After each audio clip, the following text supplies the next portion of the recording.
ദൈവത്തിൻ്റെ വലിയ നാമം വാഴ്ത്തപ്പെടുമാറാകട്ടെ. വീണ്ടും ഒരു നല്ല പ്രഭാതം കാണുവാനും ദൈവത്തെ മഹത്വപ്പെടുത്തുവാനും സ്തുതിക്കുവാനുമുള്ള മഹാഭാഗ്യം ദൈവം നമുക്ക് നൽകി തന്ന ഓർത്ത് ഞാൻ ദൈവത്തെ സ്തുതിക്കുകയാണ്. ഇന്നത്തെ മോർണിംഗ് ബന്ധത്തിൽ വെളിപ്പാട് പുസ്തകം 8-ാം അധ്യായം അതിൻ്റെ 1-ാമത്തെ വാക്യം. അവൻ 7-ാം മുദ്ര പൊട്ടിച്ചപ്പോൾ സ്വർഗത്തിൽ ഏകദേശം അരമണിക്കൂറോളം മൗനത ഉണ്ടായി. സ്തോത്രം. അപ്പോൾ 7-ാം മുദ്ര പൊട്ടിച്ചപ്പോൾ സ്വർഗത്തിൽ ഏകദേശം അരമണിക്കൂറോളം മൗനത ഉണ്ടായി എന്നാണ് നമുക്ക് കാണുവാനായിട്ട് സാധിക്കുന്നുണ്ട്.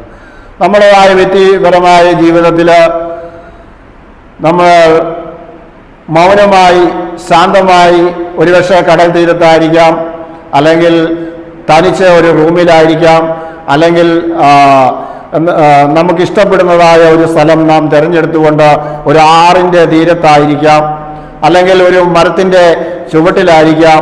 അവിടെയൊക്കെയും നാം മൗനമായി ദൈവത്തിൻ്റെ സന്നിധിയിൽ ആയിരിക്കുമ്പോൾ ദൈവത്തോട് സംസാരിക്കുവാൻ നമ്മുടെ ഹൃദയത്തെ ഒന്ന് ആ മൗനതയിലേക്ക്, അല്ലെങ്കിൽ പ്രകൃതി പോലും മൗനമായിട്ട് ഉറങ്ങുന്നതായ ആ വെളുപ്പാൻ കാലത്ത് ദൈവത്തിൻ്റെ സന്നിധിയിൽ ആ മൗനതയോടുകൂടെ നമ്മുടെ ആവശ്യങ്ങളെ ഹന്ന പ്രാർത്ഥിച്ചതുപോലെ താൻ മനോവിഷമത്തോടുകൂടെ ദൈവത്തിൻ്റെ സന്നിധിയിലേക്ക് കടന്നു വന്നുകൊണ്ട് തനിക്ക് പുത്രനില്ലാത്തത് മക്കളില്ലാത്തതായ ആ വലിയ പ്രയാസത്തെ യഹോവയാം ദൈവത്തോട് വിളിച്ച് അപേക്ഷിച്ചതുപോലെ ചുണ്ടുപോലും അനങ്ങാതെ മനോവിഷമത്തോടുകൂടെ ഹൃദയത്തിൽ നിന്നും ഹന്ന പ്രാർത്ഥിച്ചതായിട്ട് നമുക്ക് കാണുവാനായിട്ട് സാധിക്കുന്നുണ്ട്. അതുപോലെ നാം മൗനതയോടെ ഇരിക്കുന്നത്, ശാന്തതയോടെ ഇരിക്കുന്നത് തീർച്ചയായും നമുക്ക് ദൈവത്തോട് സംസാരിക്കുവാൻ, അല്ലെങ്കിൽ നമ്മുടെ സംസാരത്തെ ഒന്ന് പരിശോധിക്കുവാൻ ശാന്തതയുടെ ആ അനുഭവത്തിൽ വലിയ ബഹളങ്ങളിൽ നിന്നൊക്കെയും മാറി നിന്നുകൊണ്ട്, അതുകൊണ്ടാണ് സ്വർഗത്തിൽ പോലും അവിടെ അരമണിക്കൂറോളം മൗനത ഉണ്ടായെന്ന്. സ്വർഗത്തിലെ അനുഭവം നമുക്കറിയാം. ദൈവദൂതന്മാർ ഏത് സമയവും ഹല്ലേലൂയയും സ്തോത്രവും പറഞ്ഞ് യഹോവയാം ദൈവത്തെ സ്തുതിച്ചുകൊണ്ടിരിക്കുന്നതായിട്ട് നമുക്ക് കാണുവാനായിട്ട് സാധിക്കുന്നുണ്ട്. അപ്പോൾ നമ്മുടെ ഓരോരുത്തരുടെയും ജീവിതത്തിൽ മൗനതയുടെ ആവശ്യകതയെക്കുറിച്ച് നമുക്ക് ചിന്തിക്കേണ്ടത് ആവശ്യമാണ്.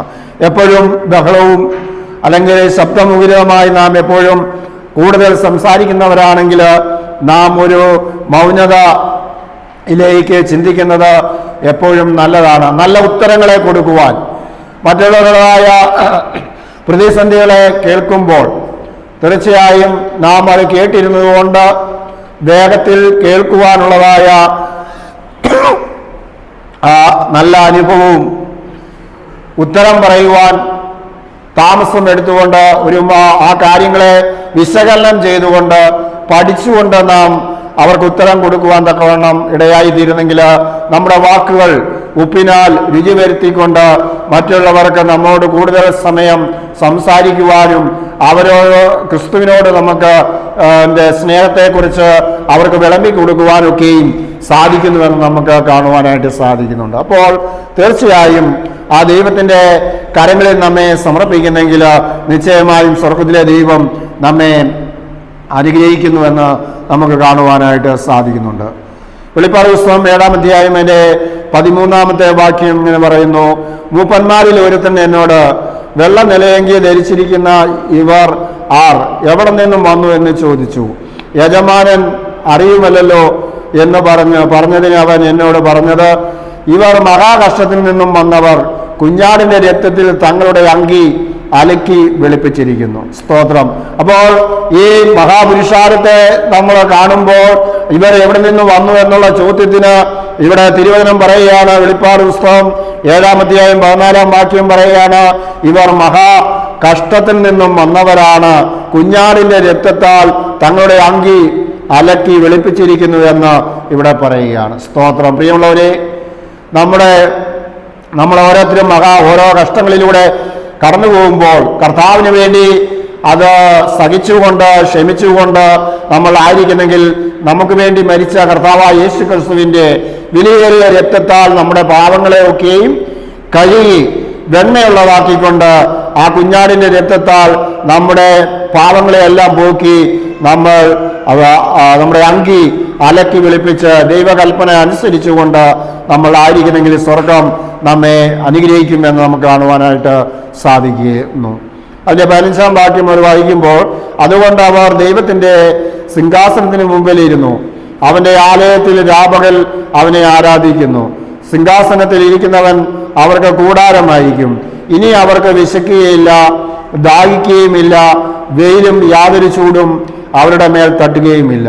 അപ്പോൾ നാം ഓരോരുത്തരും ഈ പ്രകാരമുള്ള പ്രത്യാശയുടെ അനുഭവത്തിലേക്ക്, ഇന്ന് നമുക്കറിയാം, നാം 3 നേരം അല്ലെ 4 നേരമൊക്കെയും ഭക്ഷണം കഴിക്കുന്നതായ അനുഭവത്തിലൂടെയാണ് ഇന്ന് ഈ ലോകത്തിൽ നാം കടന്നു പോകുന്നത്. അതിനുവേണ്ടി നാം അത്യധികം അധ്വാനിക്കുന്നുണ്ട്. എന്നാൽ നാം ദൈവത്തിന്റെ സന്നിധിയിലേക്ക് കടന്നു ചെല്ലുമ്പോൾ അവിടെ തിരുവചനം നമ്മോട് പറയുകയാണ്, ഇനി അവർക്ക് വിശക്കുകയില്ല, ദാഹിക്കുകയുമില്ല, വെയിലും യാതൊരു ചൂടും അവരുടെ മേൽ തട്ടുകയില്ല.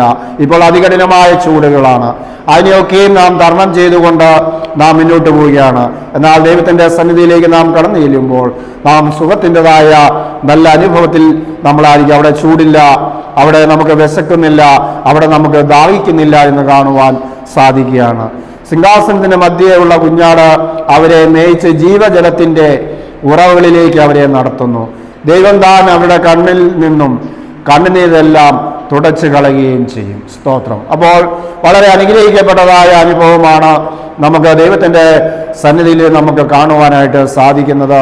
അവൻ നമ്മെ ജീവജലത്തിന്റെ ഉറവകളിലേക്ക് നമ്മെ വഴി നടത്തുന്നുവെന്ന് നമുക്ക് കാണുവാൻ സാധിക്കുന്നുണ്ട്. അവരുടെ കണ്ണിൽ നിന്ന് കണ്ണുനീരെല്ലാം തുടച്ചു കളയും. ഇന്ന് നമുക്ക് കണ്ണുനീരിൻ്റെതായ അനുഭവമുണ്ട്, വേദനയുടേതായ അനുഭവങ്ങളുണ്ട്. അനേക കണ്ണുനീര് നാം കരയുന്നില്ല എന്ന് വെച്ചാൽ പോലും ഒരുപക്ഷെ മറ്റുള്ളവരുടെ സങ്കടങ്ങളിലോ നമ്മുടെ സങ്കടങ്ങളിലോ ഒരുപക്ഷെ തനിച്ചിരിക്കുമ്പോൾ, ആ മൗനമായിട്ടിരിക്കുമ്പോൾ ഒരുപക്ഷെ നാം കരഞ്ഞെന്ന് വരാം. എന്നാൽ ഇത് ഈ ലോകത്തിൽ മാത്രമേ ഉള്ളൂ. നമ്മൾ പ്രത്യാശ വെച്ചിരിക്കുന്നതായ ആ നാട്ടിലേക്ക് നാം കടന്നു ചെല്ലുമ്പോൾ അവിടെ നമുക്ക് വിശപ്പില്ല, ദാഹമില്ല, കണ്ണുനീരില്ല. നമ്മെ ജീവജലത്തിന്റെ നദിയിലേക്ക് സ്വർഗത്തിലെ ദൈവം നമ്മെ വഴി നടത്തുവാനായിട്ട് ഇടയായിത്തീരും. ഈ പ്രത്യാശയാണ് പ്രിയമുള്ളവരെ, ഈ ലോകത്തിലെ കഷ്ടങ്ങൾ സഹിക്കുവാനും നിന്ന സഹിക്കുവാനും പ്രയാസങ്ങളും ബുദ്ധിമുട്ടുകളും സഹിച്ചുകൊണ്ട് കർത്താവിന് വേണ്ടി നിലനിൽക്കുവാൻ ഒരു ഭക്തനെ ബലപ്പെടുത്തുന്നതായ ഒരു വാക്യമാണ് വെളിപ്പാട് പുസ്തകം 7-ാം അധ്യായം അതിൻ്റെ 17-ാം വാക്യം എന്ന് നമുക്ക് കാണുവാനായിട്ട് സാധിക്കുന്നുണ്ട്. ഈ പ്രത്യാശയോടെ ജീവിപ്പാൻ, ഈ ലോകത്തിൽ ഒന്നിലും ആശ്രയം വെക്കാതെ മുന്നോട്ടുള്ള ക്രിസ്തീയ ജീവിതം കർത്താവിന് വേണ്ടി ഇന്ന് പ്രഭാതത്തിൽ നമ്മൾ സമർപ്പിക്കുന്നെങ്കിൽ നിശ്ചയമായും സ്വർഗത്തിലെ ദൈവം നമ്മെ ആത്മീയവും ഭൗതികമായി അനുഗ്രഹിച്ച് അതിശയമായി വഴി നടത്തും.